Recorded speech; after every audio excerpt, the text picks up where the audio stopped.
Ahí está entonces ya la grabación.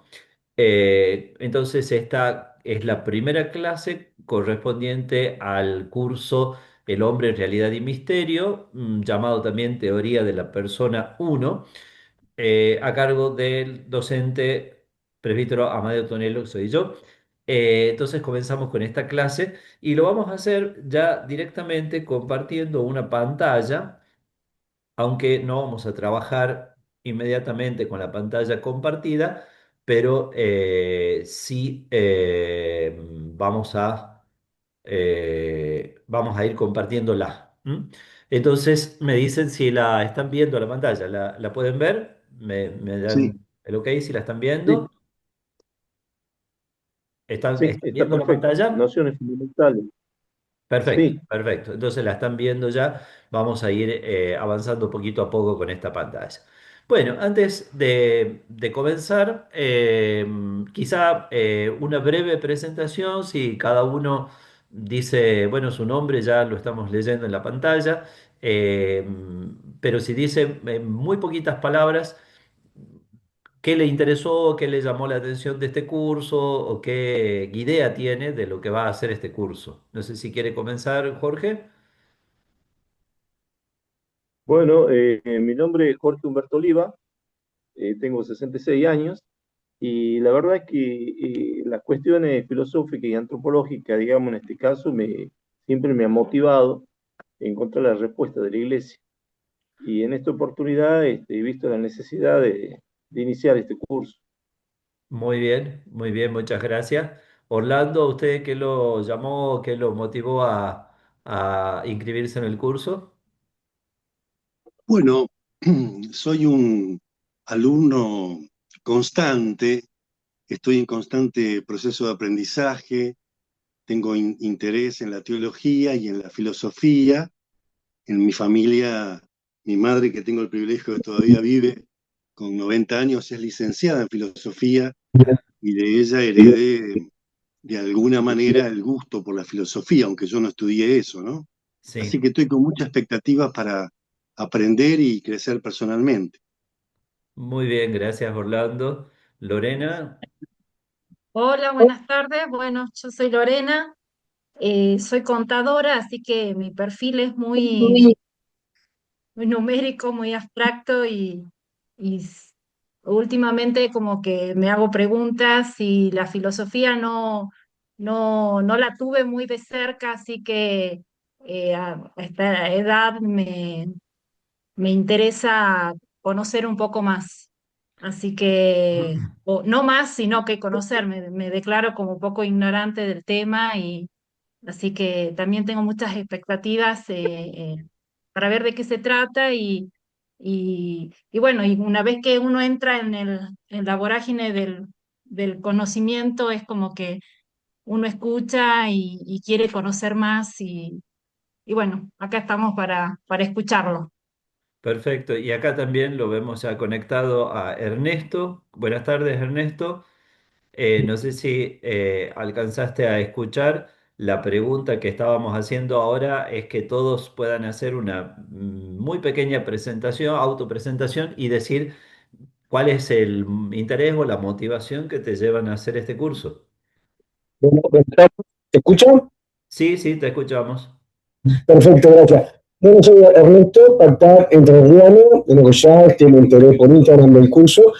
Tengo mucha inquietud porque soy docente de secundaria y docente de primaria en dos escuelas, una escuela parroquial, una escuela congregacional, trabajo en la catequesis y siempre me interesó, estuve muy vinculado al tema de la filosofía y me gusta crecer en la filosofía.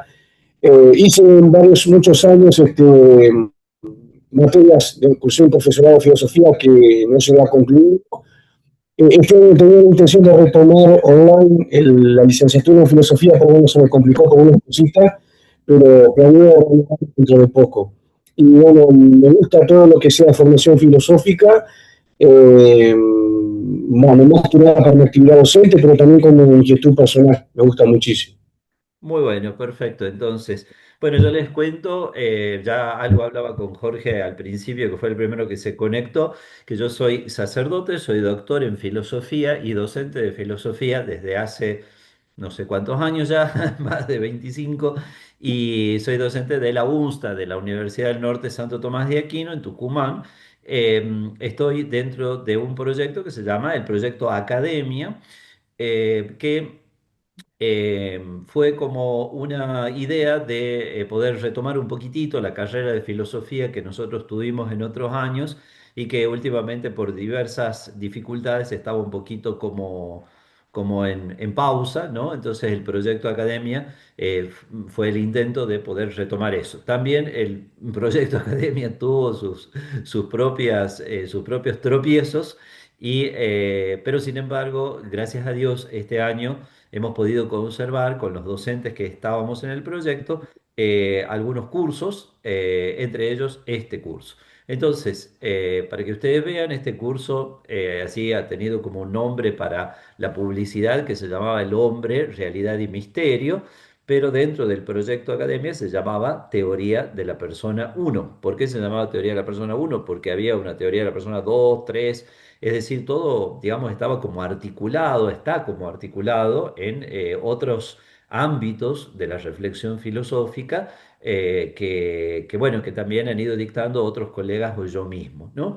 Y si nosotros vamos ya a lo que era la distribución clásica de las materias en una licenciatura o en un profesorado de filosofía, este curso corresponde a esa disciplina que nosotros le llamamos la antropología filosófica. Por eso, ustedes esta primera clase van a ver que nosotros nos vamos a detener un poquito sobre estas nociones fundamentales de antropología filosófica, o dicho de una manera más llana, vamos a echar una mirada sobre el ser del hombre. Así que eso es lo que nos va a ocupar a lo largo de estos 2 meses, y en la clase de hoy nos va a ocupar lo introductorio que, bueno, espero que ustedes puedan llegar a comprenderlo para que haciendo pie en eso, a partir de las siguientes clases ya entremos en temas un poquito más profundos.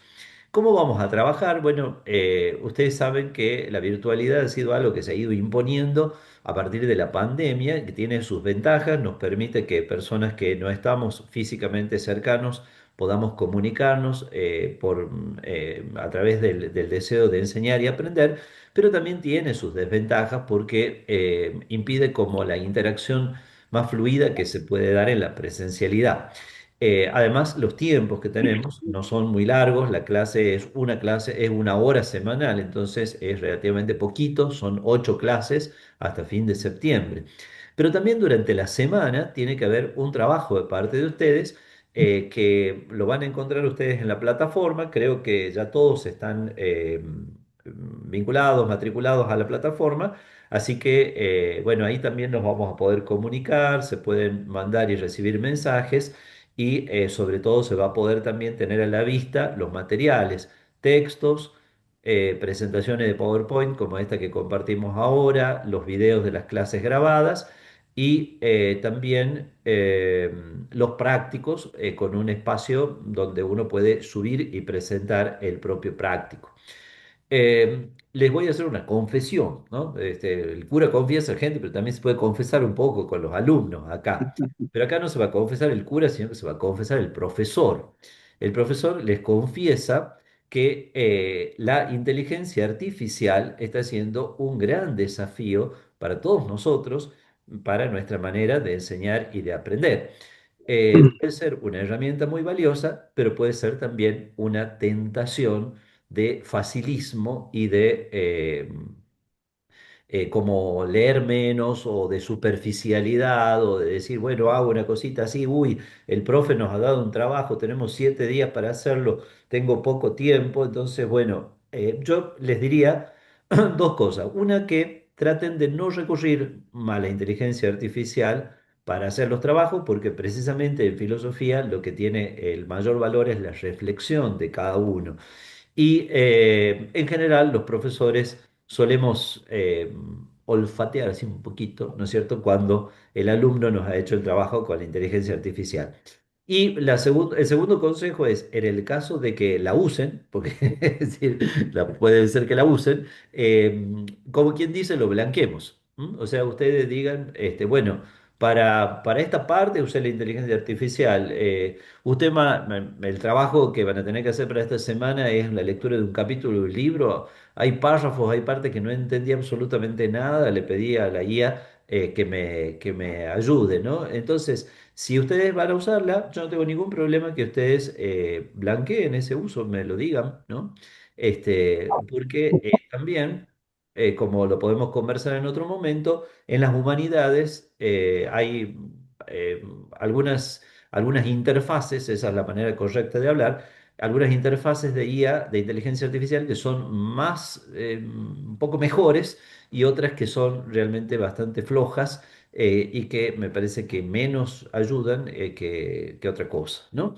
Así que bueno, esa primera cosa respecto de la inteligencia artificial se las quería decir también, porque bueno, es una realidad que ya convive con nosotros y que no podemos eludir, sino que tenemos que tratar de usar de la mejor manera posible para que nos ayude y no nos estorbe, no nos impida aprender, que eso sería lo triste, ¿no es cierto? Que nosotros por un uso de la inteligencia artificial podamos, como quien dice, hacer muy rápido los trabajos de un curso, pero después lo que ha quedado en nuestro corazón sea nada, digamos así, o poco o nada. Bueno, dicho esto, pasemos a las nociones fundamentales. La primera cosa que se me ocurría es la importancia de poder discernir un poquito entre la antropología y la ética y hacerlo a través de las preguntas. Ustedes saben que el ser humano es un ser de preguntas. Nosotros nos hacemos permanentemente preguntas. Y entonces, para poder distinguir un poco estas dos disciplinas, está como muy bueno el poder considerar cuáles son las preguntas propias de cada una de ellas. Nosotros, en el ámbito de la antropología, creo que está bastante claro, no hace falta decirlo, que antropos logos significa ciencia, saber o discurso sobre el hombre, ¿no es cierto? Eh, la pregunta de la antropología es, ¿qué es el hombre o quién soy yo? Fíjense que ya nosotros hemos utilizado dos pronombres distintos. Hemos usado un pronombre puramente objetivo, que usamos con las cosas, ¿qué es esto?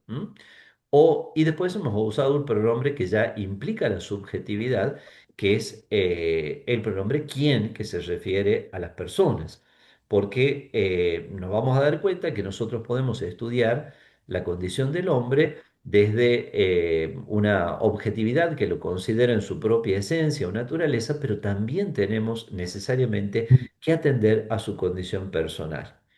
En cambio, la pregunta propia de la ética es la que dice cómo debo obrar, cómo debo obrar. Ahí les voy a pedir por favor que silencien los micrófonos para que no se haga interferencia, pero si quieren hablar o preguntar algo, abran el micrófono y pregunten nomás. Bueno, entonces la pregunta de la ética es cómo debo obrar, cómo debo obrar. Em, Es decir, cuál tiene que ser la pauta o la norma de mi conducta. Nosotros vamos a ver que, en realidad acá no lo vamos a ver mucho, pero si estudiáramos ética, veríamos que hay distintos enfoques de la ética, pero la ética se caracteriza por ser una disciplina normativa que me establece a mí las normas para la acción y una disciplina también práctica. La ética no trata de no teorizar tanto, sino más bien establecer pautas que me permitan a mí enfocar adecuadamente la acción. Las dos preguntas, ¿quién soy yo y cómo debo obrar?, tienen mucho que ver. Aristóteles decía que la respuesta de la segunda pregunta, ¿cómo debo obrar?, depende enteramente de la respuesta a la primera pregunta. Porque de acuerdo a cuál sea mi condición, así deberá ser también mi propia conducta. Por eso es tan importante la antropología, porque hoy en día estamos llenos de cuestiones éticas, ¿no? De si qué deberíamos hacer ante tal o cual situación de la vida o ante tal o cual dinámica de nuestro mundo y de nuestro tiempo. Bueno, primero tenemos que saber quiénes somos. Aristóteles decía un ejemplo muy simple y al mismo tiempo claro. Decía, de un capitán de barco se espera que se comporte como un capitán de barco, ¿no es cierto? Es decir, que nosotros tenemos la idea no solo de que el capitán es el que conduce al barco, sino que cuando el barco se está hundiendo, el capitán está ahí firme en el puente del barco, ¿no es cierto? Y no se va hasta que el último de los tripulantes del barco es rescatado. Hace unos años sucedió un episodio trágico y cómico al mismo tiempo en las costas de Italia en que un crucero se hundió. Por suerte no fue como el Titanic que estaba en medio del Atlántico, este estaba a metros de la costa, o sea que nadie se iba a ahogar, todos fueron rescatados. Pero el gran escándalo fue que el capitán del barco se puso pies en polvorosa rápidamente, como quien dice, y las viejitas que iban en el crucero fueron las últimas en ser rescatadas. Ese capitán fue sometido a juicio, fue condenado, porque de un capitán de barco se espera que se comporte como un capitán de barco, ya lo decía Aristóteles hace 2300 años, entonces ahí vemos la relación entre quién soy, cómo debo obrar. ¿M? ¿Me siguen hasta acá? ¿M? ¿Verdad? Bueno, Perfecto. entonces estas preguntas son preguntas enfocadas, o como se dice con una palabrita un poco más técnica, tematizadas desde el punto de vista filosófico. Ustedes quizás dirán, ¿para qué me metí en esto? La filosofía no me simplifica la vida, me la complica. Bueno, así es, efectivamente, la filosofía nos complica un poquito, nos invita a ir más allá de la respuesta obvia, de la respuesta ya dada y elemental a los interrogantes que nos hacemos y a tratar de ir un poco más en profundidad, de reconocer un poco más hondo qué es lo que pasa o qué es lo que está a la base de la realidad. Por eso nosotros no nos vamos, en la medida de los limitados espacios que tenemos en este curso, vamos a tratar de no contentarnos con la respuesta, como quien dice, vulgar, la que maneja el hombre de la calle, sino ir un poquito más hondo. Por eso decimos preguntas enfocadas o tematizadas desde el punto de vista filosófico. Fíjense, aquí es importante, dando un pasito más, que nosotros comprendamos en qué sentido es la antropología filosófica una ciencia. Ustedes saben que la palabra ciencia, el concepto de ciencia, que los griegos le llamaban episteme, de ahí la expresión epistemología, epistémico, que encontramos en los textos, para los griegos, la ciencia o episteme tenía como unas determinadas características que no son exactamente iguales a las que hoy en día se consideran científicas. Los antiguos, entonces, consideraban que la ciencia era un conocimiento cierto y fundamentado por las causas. ¿M? Esa es una definición de Aristóteles. Entonces, nosotros hacemos ciencia sobre algo cuando no expresamos una mera opinión o un parecer que puede tener una fundamentación hipotética, sino que damos una certera, asignamos una certera causa a una determinada realidad que llamamos efecto, ¿no? Entonces, el conocimiento cierto por las causas es lo que los antiguos llamaban ciencia. Entonces, bajo ese punto de vista, la filosofía no solo era ciencia, sino que era la reina de las ciencias. Y después, con el advenimiento del cristianismo, la teología pasó a ocupar ese lugar. Pero cuando llega la época moderna, la palabra ciencia adquiere otra significación. La ciencia se convierte en una descripción o reducción del objeto a unas fórmulas exactas que normalmente están vinculadas a la matematización. Por eso, ustedes van a ver que en general la ciencia en la época moderna se debate como entre dos, como oscila, digamos así, entre dos extremos, es decir, por un lado, hay ciencias que parecen muy ciencias porque realmente su objeto es perfectamente determinable de manera exacta, ¿no? Como las matemáticas, la física, la astronomía, por supuesto, con sus matices, esto que estoy diciendo, ¿no? Y en cambio hay otras disciplinas que no parecen ser tan exactas como ciencia y por lo tanto parecen menos científicas, la psicología, la sociología, las humanidades en general, ¿no? Ustedes saben que yo hice un doctorado en filosofía y tengo una hermana que hizo un doctorado en bioquímica, ¿no? Entonces, alguna vez mi hermana me decía, bueno, vos agarrás la computadora y te pones a escribir, dice, a mí me tienen que salir los experimentos, me dice.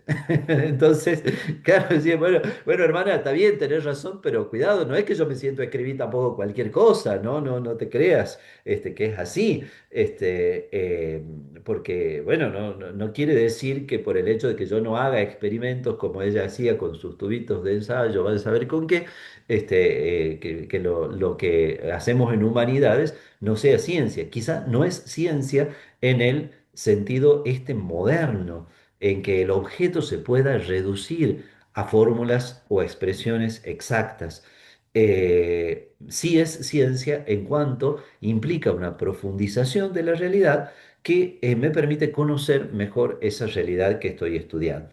La antropología filosófica, entonces, como ciencia, va a implicar el poder asumir esa perspectiva clásica de la ciencia, que es una perspectiva que podríamos llamar de una sabiduría, una perspectiva, por lo tanto, sapiencial, haciendo una mirada reflexiva hacia la realidad humana, pero ciertamente sin desconocer los datos provistos por las diferentes ciencias humanas. Entonces, nosotros podemos tomar elementos de una antropología filosófica clásica, de un Platón, de un Aristóteles, de un Tomás de Aquino, de un Agustín, pero también podemos enriquecernos con lo que las ciencias dicen acerca del hombre y entonces podemos encontrar con que la biología, la psicología, la sociología y otras muchas más han dicho muchas cosas sobre el hombre que nosotros podemos utilizar como enriquecimiento de nuestra perspectiva de antropología filosófica, ¿no?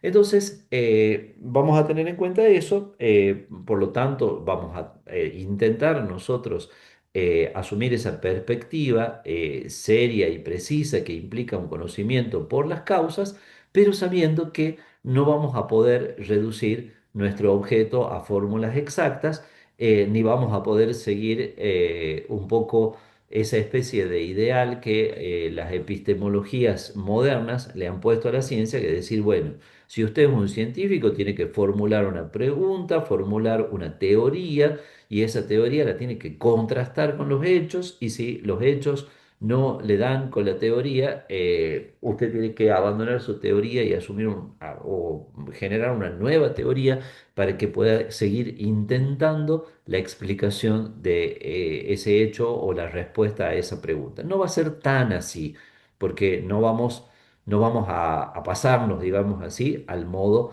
de la ciencia moderna. Pero sí, por supuesto, tenemos que tener en cuenta algunos datos que la ciencia moderna provee. No va a ser posible, por supuesto, agotar todas las cuestiones que se plantean hoy sobre el hombre, porque tenemos como bastante limitación en el tiempo de este curso. Bueno, avancemos un poquito y pasemos al objeto de la antropología filosófica. Los clásicos nos hacían notar que para tratar del objeto de una ciencia, nosotros podemos asumir dos perspectivas.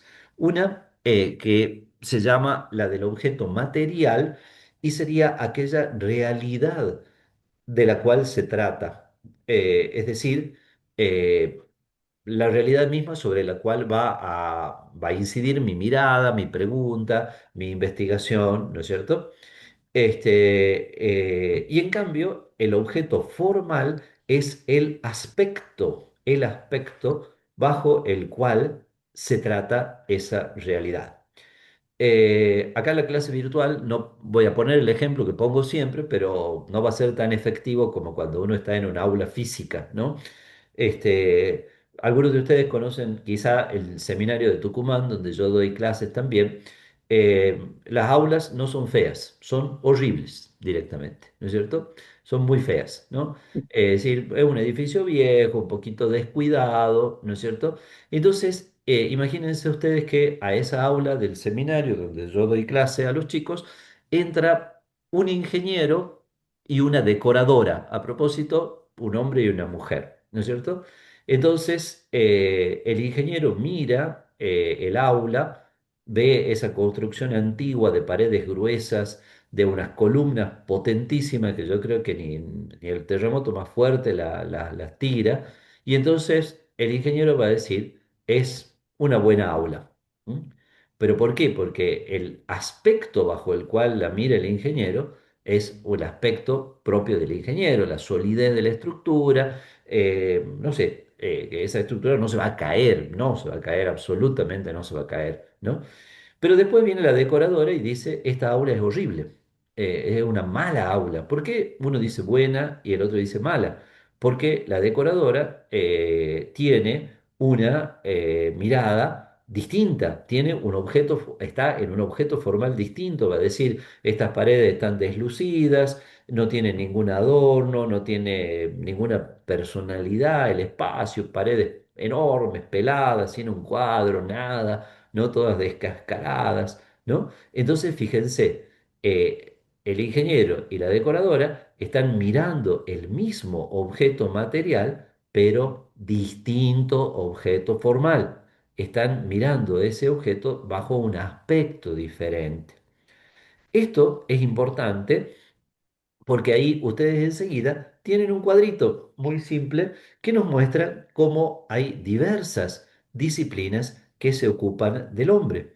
Eh, por ejemplo, la medicina se ocupa de la salud física del hombre, ¿no? Entonces, lo que le va a importar al médico es alcanzar ese estado de equilibrio, de plenitud, como quiera que nosotros podamos definir, que le llamamos la salud física, ¿no? Y sobre todo, cada vez los objetos formales, por hablar en este lenguaje, se multiplican más, porque cada vez estamos más especializados, ¿no es cierto? Antes íbamos al traumatólogo y el traumatólogo era, bueno, para cualquier hueso. Ahora traumatólogo de miembros inferiores, traumatólogo de miembros superiores, y después va a ser traumatólogo del dedo pulgar, traumatólogo del dedo índice, traumatólogo de, bueno, no sé. Entonces, pero bueno, su formalidad es la salud física, su objeto formal. Si nosotros nos podemos estudiar al ser humano desde el punto de vista de sus costumbres, de sus tradiciones, etcétera, ¿no? Bueno, podemos entrar en una disciplina que se llama antropología cultural, ¿no? Sumamente interesante. Por ejemplo, cuando nos podemos estudiar el folclore de las de los distintos pueblos del mundo o incluso dentro de nuestra Argentina tan variada, bueno, las distintas costumbres y valores folclóricos. Bueno, entonces ahí tenemos una antropología cultural, ¿no? Pero si nosotros vamos a los principios esenciales que constituyen el ser del hombre, ahí nosotros estamos en el horizonte de nuestra disciplina, en la antropología filosófica, ¿no? Entonces, nosotros no vamos a detenernos tanto, obviamente, en el aspecto físico, ni tampoco en el aspecto sociológico o en el aspecto de las costumbres, tradiciones, cantos, literatura, etcétera, del ser humano, sino vamos a ir a los principios esenciales que constituyen su ser. Vamos a tratar de profundizar en esos principios esenciales. Eso nos va a llevar a algo muy interesante porque nos va a hablar de la identidad del ser humano y nos va a hablar también de aquello que nos hace iguales, que nos hace a todos miembros de una misma familia humana, cosa que parece bastante obvia, pero que no es tan obvia muchas veces en nuestra manera de conducirnos, ¿no? Es decir, de hecho hay discriminaciones, de hecho hay racismo, de hecho hay, no sé, como desmerecimiento de ciertas categorías de seres humanos, ¿no es cierto? Y eso es porque no hemos entendido que esencialmente somos todos humanos y somos todos dignos, ¿no? Bueno, ¿cuáles son esos principios esenciales o constitutivos? Ahí haciendo una enorme simplificación que después la vamos a desplegar un poquitito para que no sea tan así exageradamente simplificado, pero nosotros si tuviéramos que reducir a dos esos principios constitutivos, fíjense que decimos son la naturaleza y el ser personal. Entonces, ¿cuáles son los principios esenciales que a mí me hablan de un ser humano, más allá de su manera de pensar, de su manera de vestir, de su cultura, del tiempo histórico en el que vivió presente, o si es de hace un siglo, 2 siglos, o 10 siglos, etcétera? ¿Cuáles son esos principios constitutivos que a mí me hacen humano, que hacen que yo sea un ser humano y que por lo tanto sea portador de una dignidad como ser humano? Bueno, la naturaleza y el ser personal. ¿Se acuerdan que al principio decíamos que las dos preguntas eran ¿qué es el hombre? ¿Quién soy yo? Fíjense cómo las dos preguntas están reflejadas en esta dualidad, ¿no? Entonces, la naturaleza, de acuerdo a cómo la define la filosofía, es la esencia, aquello que hace que el ser humano sea lo que es, ¿no? Entonces, ¿por qué yo soy un ser humano y mi gatita no es un ser humano? Y bueno, porque yo tengo los constitutivos esenciales del ser humano.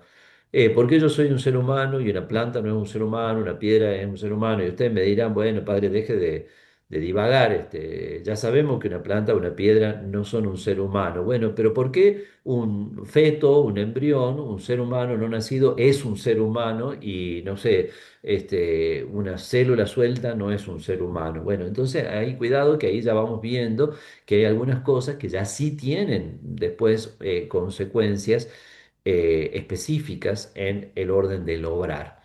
Bueno, entonces la naturaleza es lo que hace que el ser humano sea lo que es, incluye su dimensión corporal y su dimensión espiritual. Esas dos dimensiones, eh, está bueno que lo digamos así, dimensiones, y no que lo tomemos como si fueran dos constitutivos separados, ¿no? Como por ejemplo cuando, no sé, yo tomo dos ingredientes distintos y los junto esos dos ingredientes para formar otra cosa, ¿no? Sino que son dos dimensiones de un mismo ser unitario, ¿no?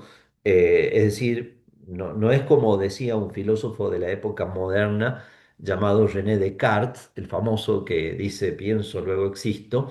René Descartes decía, bueno, nosotros somos sustancia extensa y sustancia pensante, y decía él que el alma era como una especie de soplidito que estaba en la base del cerebro, en la glándula pineal, y que todo lo demás era cuerpo. No, no es así. O sea, en el último dedo de mi mano está el cuerpo y está el alma, está lo físico y está también lo anímico, ¿no? Y lo espiritual, ¿no? Eso ya lo vamos a ver después porque es así, ¿no? Pero entonces la naturaleza es el primero de esos principios constitutivos, y después el otro es el ser personal. El ser personal es lo que hace que cada uno de nosotros seamos únicos, que es lo que fundamenta nuestra dignidad. Entonces, fíjense, por la naturaleza somos todos iguales, por la persona somos todos distintos. Por la naturaleza, todos debemos ser tratados de la misma manera en cuanto a lo que se refiere a la naturaleza, ¿no es cierto? En la cola nadie tiene prioridad, nadie se puede colar, ¿no? Sí, usted igual que yo, o sea que todos tenemos que hacer la misma fila, ¿no? Nadie tiene otra naturaleza para que le hagan hacer una fila diferente. Pero después, por la condición personal, sí, porque resulta que viene a la cola viejito de 90 años, entonces, bueno, el empleado dice, no, bueno, usted pase primero, porque vamos a tener en cuenta que usted, por su condición propia personal, no puede esperar tanto tiempo, ¿no? Entonces lo vamos a hacer que pase para que haga primero el trámite, ¿no? Es como les pongo ese ejemplo tan de a pie para que ustedes vean cómo estos dos factores permanentemente están jugando, ¿no? En todas las cosas que nosotros hacemos, ¿no? Bueno, por ejemplo, dos personas se postulan por un trabajo. Bueno, y la persona que va a dar el trabajo dice, bueno, A me parece que está muy bien capacitado y B no tiene muy buena capacitación para el trabajo. Entonces, señores, A ha sido elegido para el trabajo, B ha sido dejado, no se lo va a tomar. ¿No? Y B dice, me discriminan, me discriminan. No, bueno, sí, o si querés sí, pero no en el mal sentido de la palabra discriminación, es decir, porque el empleador ha tenido que ver cuáles son las condiciones ya personales, singulares de cada uno, y entonces, evidentemente, la persona A, si está bien capacitada para el trabajo, bueno, será la que mejor lo va a poder hacer, ¿no? Entonces, naturaleza, lo que todos tenemos en común; persona, lo que nos hace a cada uno único e irrepetible. Avanzo un poquito rápido para que eh, no nos quedemos sin tiempo, ¿no? Y aquí tenemos dos plaquitas en las cuales hemos puesto por qué es necesaria la antropología filosófica. Como ustedes, espero, estén pudiendo notar, los temas que aborda esta disciplina parecen abstractos, pero no lo son tanto, porque nos habla también de realidades muy concretas que tienen mucha relación con nuestra misma vida, con la vida que nosotros vivimos. ¿M? Entonces, la necesidad, digamos así, de poder reflexionar sobre estos temas, de estudiar un poquito todos estos temas, aquí yo le he puesto como en cuatro o tres, cuatro o cinco, no me acuerdo cuántas, este,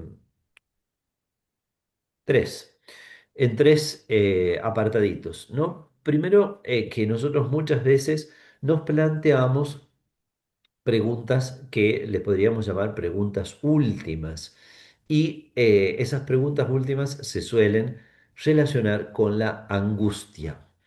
Un filósofo alemán del siglo pasado, entre paréntesis, para los que tenemos más edad, es gracioso decir el siglo pasado, porque cuando nosotros empezamos a estudiar era de nuestro siglo, ¿no? Pero ahora ya es del siglo pasado. Entonces, un filósofo alemán del siglo pasado que se llama Karl Jaspers dice que al principio la filosofía surgió de la admiración. Los griegos miraban las estrellas y se admiraban, es decir, ¿cómo puede ser esto? ¿No es cierto? O miraban al hombre, surge de la admiración.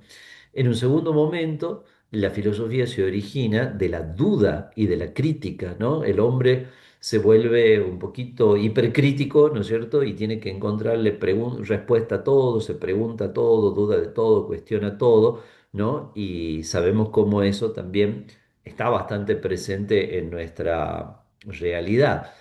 Pero en un tercer momento, dice Jaspers, el ser humano se pregunta, se hace preguntas profundas por causa de la angustia, porque siente que no sabe de dónde viene, a dónde va, que su vida parece no tener sentido, que su vida parece hundirse en el vacío. Jaspers escribía en una época en que la posguerra, la posguerra, después de la Segunda Guerra Mundial en Europa, los pueblos europeos en muchos casos habían logrado un enorme nivel de desarrollo económico, habían alcanzado eso que se dio a llamar el estado de bienestar, pero las angustias y el vacío estaban en lo más profundo de sus corazones porque toda la sociedad de consumo, con toda su capacidad de producir cosas, no llegaba a saciar eh, los anhelos más profundos que tiene el ser humano, ¿no es cierto? El Papa Francisco, en su exhortación apostólica Evangelii Gaudium, tiene una frase que para mí es genial al respecto, porque dice, el mundo moderno puede multiplicar las ocasiones de placer, pero es incapaz de engendrar la alegría. Uy, Dios mío. Es distinto el placer de la alegría. Sí, multiplicar las ocasiones de placer tenemos, pero tenemos muchas más ocasiones de placer que la gente de hace 100 años, pero parece que este mundo es incapaz de engendrar la alegría. La alegría surge de una vida que tiene sentido. Una vida que parece no tener sentido, suicidios, drogas, rupturas, bueno, necesitamos preguntarnos dónde está la esencia última del hombre, para dónde hay que ir para que la vida no termine siendo como una especie de mochila pesada y sin sentido. Ustedes saben que en tiempo muy reciente, por lo menos así lo veo yo, capaz que alguno de ustedes sepa más o tenga más datos. Ernesto, vos dijiste que eras profesor de secundaria, ¿no? O de primaria, de ambas. Bueno, en un X tiempo, hace tiempo, del suicidio no había que hablar muy mucho, ¿no? Porque se tenía la idea, que no es del todo desacertada, de que los suicidios son medio contagiosos. Entonces uno se entera de que Juancito se suicidó y capaz que Pedrito también le dan ganas de suicidarse. A mí, siendo sacerdote en un barrio hace muchos años, me pasó una situación así que hubo una pequeña, por suerte no muy larga, cadena de suicidios. Pues se suicidó uno, después se enteró otro y también se suicidó. Bueno, creo que fueron tres, no, no más, gracias a Dios. Este, pero bueno, hoy en día también se ha dicho, no, bueno, pero si tenemos que abordar este tema que es tan complicado, hay que estudiarlo y entonces hay suicidólogos y gente que da charlas o que trata de compartir su conocimiento y que bueno, creo yo que nos ayudan a todos los que estamos en contacto con la gente, en el caso mío, partida doble como sacerdote y docente. Para, bueno, no sé, para ayudar a las personas a encontrar la verdad de su propia vida y superar este gran desafío de la carencia de sentido. ¿Cómo vincularme con la humanidad de los otros? Esa también es otra causa que me debe llevar a buscar eh, las respuestas en una reflexión filosófica sobre el hombre. Hoy en día predomina mucho esto que pongo ahí primero, una indiferencia individualista, o sea que cada uno hace la suya, como quien dice. Y claro, no es que la gente no se vincule con la gente, por supuesto que se vincula, pero lo hace desde un profundo individualismo, ¿no? Entonces no hay mucho interés verdadero por los demás. Las relaciones humanas se convierten en cosas muy pasajeras, muy lábiles, o sea, muy débiles, podríamos decir así, que se pueden romper con mucha facilidad, ¿no? O hay a veces una cierta benevolencia, una buena voluntad hacia los otros, una filantropía benevolente, pero no hay una verdadera valoración del otro como persona o la mirada utilitarista, ¿no? Entonces yo tengo que ser feliz, entonces todos ustedes son simplemente instrumentos de mi felicidad, ¿no es cierto? ¿No? Imagínense ustedes, yo diga yo soy feliz dando clase, entonces ustedes son meros instrumentos míos que me sirven para que yo dé una clase. Dios mío, o sea, no, no, no puede ser una cosa así, ¿no es cierto? Pero bueno, cuidado que hay mucho pensamiento subyacente de este tipo, ¿no es cierto? Incluso hasta en la vida de la pareja, ¿no? Es decir, yo tengo que ser feliz, entonces vos me haces feliz, qué bueno, vení conmigo, pero en un determinado momento ya no me haces más feliz, entonces chau, ¿no? Ya no te quiero más. Y bueno, los seres humanos no funcionamos así, ¿no? Bueno, esa mirada utilitaria o la mirada colectivista que todavía sigue existiendo en algunos regímenes totalitarios, ¿no? Que sobre todo propugno el comunismo y que por ahí en algunos lugares siguen estando, ¿no es cierto? Bueno, ¿cómo vincularme con la humanidad de los otros? ¿Cómo quizá aquí podríamos agregar algo que ustedes van a ver en la lectura y en el práctico que va a haber para esta semana? ¿Cómo justificar el valor de lo humano? Es decir, la legitimidad de lo humano, como dice el autor que vamos a leer, un francés que se llama Rémy Brague se escribe. Eh, ¿cómo sustentar o justificar la legitimidad de lo humano, ¿no? Hoy en día el ser humano parece como que no vale, ¿no? Es decir, son más importantes los animalitos, son más importantes no sé qué, ¿no? Y entonces el ser humano parece haber dejado de valer, parece no valer nada, ¿no? Bueno, son todas razones por las cuales vale la pena que nosotros podamos estudiar esta disciplina. En este tiempo que nos queda de clase, voy a pasar un poco rapidito por esta placa para no agobiarlos a ustedes mucho con la exposición de todas estas visiones del hombre que corresponden a posiciones de la filosofía antigua y también más contemporánea a nosotros, ¿no? Porque me quiero detener como haciendo como una síntesis de muchas cosas en cuatro visiones del hombre que hay hoy y ahí ustedes van a ver cómo también alguien decía que le interesaba un poco como la fundamentación cristiana de las cuestiones. Ahí vamos a ver alguito de eso, quizá excediéndonos un poquito del horizonte filosófico. Pero pasemos rápidamente por estas visiones. Ustedes tienen un texto ahí, que este texto ya no es un texto obligatorio, pero sí un texto sugerido, que donde van a encontrar muy desarrollado, no esto así tal cual, pero sí las visiones del hombre, que algunas de las visiones más importantes que la filosofía ha desarrollado sobre el hombre, ¿no? Bueno, una visión histórica, muy histórica, es la del dualismo, el hombre dividido entre materia y espíritu, entre cuerpo y alma, y peor todavía, tomando a la parte corporal o física como la sede de lo malo. Por eso ese dualismo ontológico o esencial se convirtió en dualismo ético, ¿no? Es decir, todo lo corpóreo era malo, ¿no? Entonces, bueno, una visión que marcó mucho, ¿no?, la historia del pensamiento. El ilemorfismo, ile en griego, materia, morfé, forma. La materia y la forma son los dos coprincipios del ser humano y es la visión de Aristóteles. No nos detenemos en eso porque a Aristóteles lo vamos a encontrar varias veces en nuestro camino. Una visión en la que el hombre era sobre todo su condición espiritual, entonces el hombre es mente, el hombre es razón, el racionalismo propio de la época moderna, ¿no?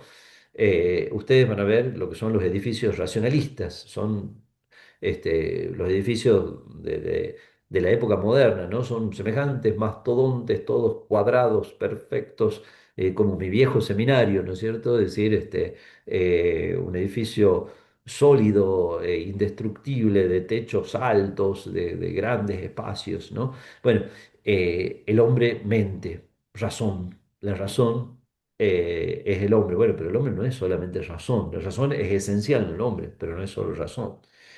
Bueno, la visión materialista, ¿no? El hombre viene de la materia y va a la materia, ¿no? Entonces, por lo tanto, no hay un alma, no hay una dimensión espiritual, todo eso es un invento de los filósofos, de las religiones que engañan, bueno, pero la condición material no explica solo al hombre.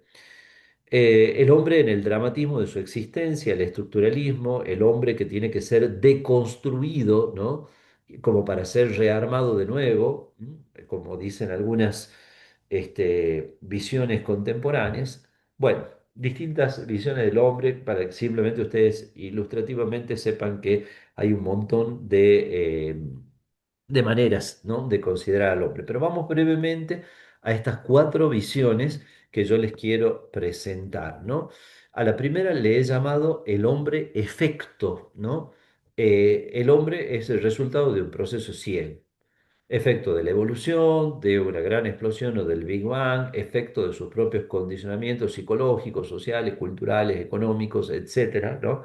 Entonces, che, ¿sabés que fulanito, no sé, han descubierto que estafó a no sé quién? Y bueno, iba a ser así seguro porque ya su papá era estafador y siempre se crió en ese... Bueno, entonces el hombre es el efecto, el resultado de procesos ciegos, ¿no?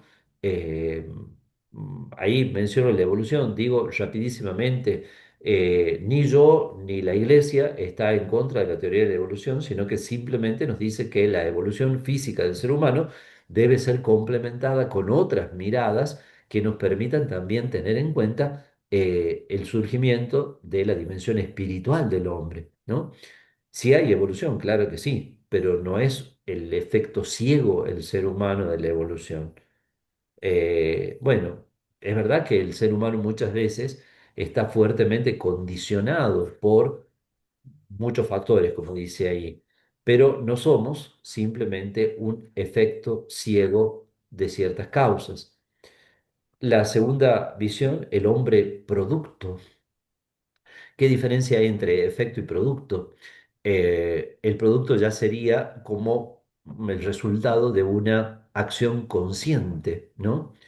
Entonces, si no es el efecto ciego de la evolución, será el producto de alguien que lo hizo, de una ingeniería social eh, o política, ¿no? A veces uno dice, bueno, nuestra sociedad es el producto de lo que quieren los políticos. A veces también hasta hablando mal de los pobres políticos, no sé si con razón, tal vez en muchos casos decimos, bueno, los políticos quieren que el pueblo sea medio ignorante y medio sometido para que así puedan ellos seguir teniéndolo agarrado con el voto, ¿no? Bueno, el hombre no puede ser meramente un producto. Cuando hoy en día este problema no lo podemos abordar acá a fondo, sino que simplemente les genero la inquietud a ustedes para que lo piensen y para que investiguen, hoy en día se producen hijos, ¿no es cierto? Cuando se recurre a la fecundación artificial y bueno, se produce un hijo, un ser humano se puede producir, ahí hay un problema grave, ¿no es cierto? Porque las cosas se producen, todo lo que se produce se puede desechar. Y bueno, si un ser humano se puede producir, también se puede desechar. La fecundación artificial muchas veces se producen embriones y se desechan también. Cuando un padre o una madre, quizá con mucho amor, con mucho cariño, pero con un error conceptual, quieren producir un hijo a su imagen y semejanza, ¿no? Entonces, vos, hijo, tenés que estudiar lo que yo estudié o tenés que cumplir las tareas que yo no hice, ¿no es cierto? Es decir, el papá o la mamá no logró algún objetivo importante en la vida, bueno, entonces tenés que hacerlo vos por mí. Y entonces desconocemos la dignidad y la libertad de las personas, o el hombre producto de las ideologías. Muchas veces hay cosas que simplemente se difunden por la fuerza de lo ideológico. La ideología, para definirla rápido, podríamos decir que es un sistema de creencias que se infunde con una gran fuerza de persuasión, pero que no tiene verdadero sustento, ¿no? Eh, Hoy en día hablamos de la ideología de género y debemos hablar de la ideología de género como de una ideología, porque más allá de ciertas afirmaciones parciales que puedan ser verdaderas o que puedan ser atendibles en esa visión, hay muchas otras cosas que son netamente ideológicas. ¿Sí? Simplemente ideología, no responde a la verdad. Bueno, el hombre como un efecto o como un producto. Si pasamos ya a un sentido más positivo, y acá conectamos con la tradición y la enseñanza cristiana, el hombre aparece como una criatura y ahí pongo la no, no pongo criatura, sino creatura, para que se note más la derivación de la palabra criatura de la creación, ¿no? En la revelación bíblica el hombre aparece como creación de Dios, el ser humano hecho a semejanza, imagen y semejanza de Dios, pero también herido por el pecado. No vamos a abundar en eso porque sería tener que predicar todo el cristianismo. Simplemente lo tengamos como una visión frente a otras. Y finalmente, la visión específicamente cristiana es la del hombre hijo. Eh, si lo decimos muy rápido, Cristo, el Hijo de Dios, vino para que nosotros seamos hijos de Dios. Y ustedes me dirán, bueno, padre, póngase la estola, vaya, celebra la misa y empiece a predicar, y que no se olvidó que está dando una clase de filosofía. No, no me olvidé que estoy dando una clase de filosofía, sino que cuando el cristianismo nos dice que somos hijos y que somos hermanos, Francisco, una de sus encíclicas se llama Fratelli Tutti, eh, todos somos hermanos, era una expresión que usaba Francisco de Asís para dirigirse a sus frailes, que todos somos hermanos. No solamente está diciendo, ah, qué lindo, bueno, sí, pero estamos en la iglesia ya, en la parroquia, está haciendo la homilía del domingo. No, no, no. Estamos diciendo que el ser humano es un ser vincular. Eso es importantísimo. Importantísimo. El ser humano es un ser vincular.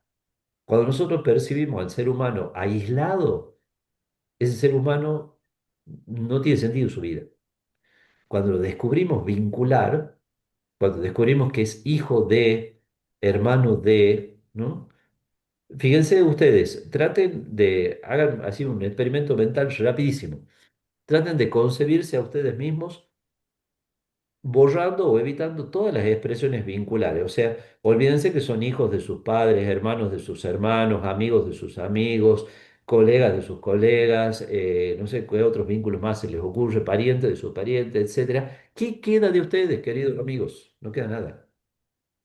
Si pierden su vincularidad, no queda nada. Y entonces, filiación, fraternidad son dos grandes dimensiones que incluso si quisiéramos ustedes poner a Dios y a Cristo, lo pongamos entre paréntesis un rato para no mezclar la filosofía con la teología. Filiación, fraternidad son dos categorías esenciales para poder entendernos. ¿Mm? Eh, si yo soy un ser totalmente desvinculado, eh, no soy nadie, ¿eh? No tengo ni piso donde apoyarme, ni horizonte para donde caminar. Y ahí estamos, y ese también es una de las graves causas de las crisis que vivimos en la actualidad, ¿no? Bien, dejo y voy a dejar este texto, simplemente voy a decir de dónde viene el texto, nada más. No lo vamos a leer y analizar ahora por falta de tiempo, pero sí digo de dónde viene. Viene del Concilio Vaticano II, de la Constitución Gaudium et Spes, Constitución Pastoral sobre la iglesia en el mundo contemporáneo, eh, y habla sobre el hombre, ¿no? Sobre este hombre que siente tantas cosas en su corazón y que busca tantas respuestas. Yo les dejo para que ustedes lo vean. Bueno, ya siendo las 7, voy a sacar esta compartida y ya nos vemos todas las caritas. Simplemente decirles si tienen alguna preguntita o algún pequeñísimo comentario que tenemos ya, porque estamos un poco pasados de tiempo. Y si no, animarlos a que después en la plataforma vean los materiales y el trabajo. Yo posiblemente esta noche o a más tardar mañana en la mañana ya voy a subir la clase grabada y voy a también dejar todo habilitado para que esté a la vista de ustedes todo el material con el que trabajar esta semana. Bueno, los escucho.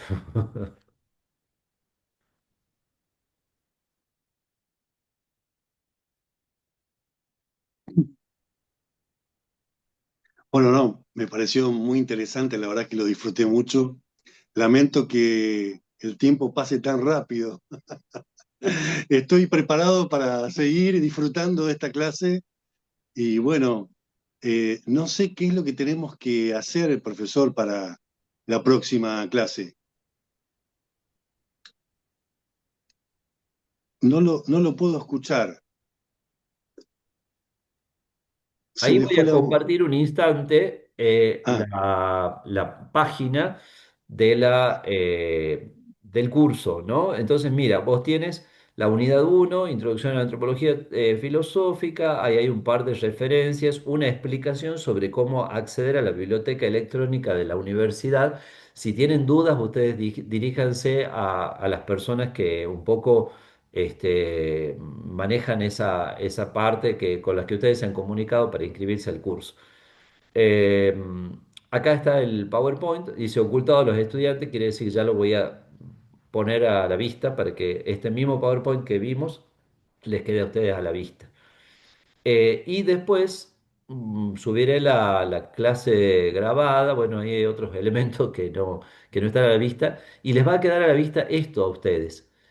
La crisis de legitimidad de lo humano, que dice elaborar un informe breve, 1000 palabras, en el que resalte a través de la comparación con un artículo periodístico de actualidad la crisis de legitimidad que expone que Remy Bragg, a quien ya mencioné en la clase, en su texto. Y el texto está en el enlace.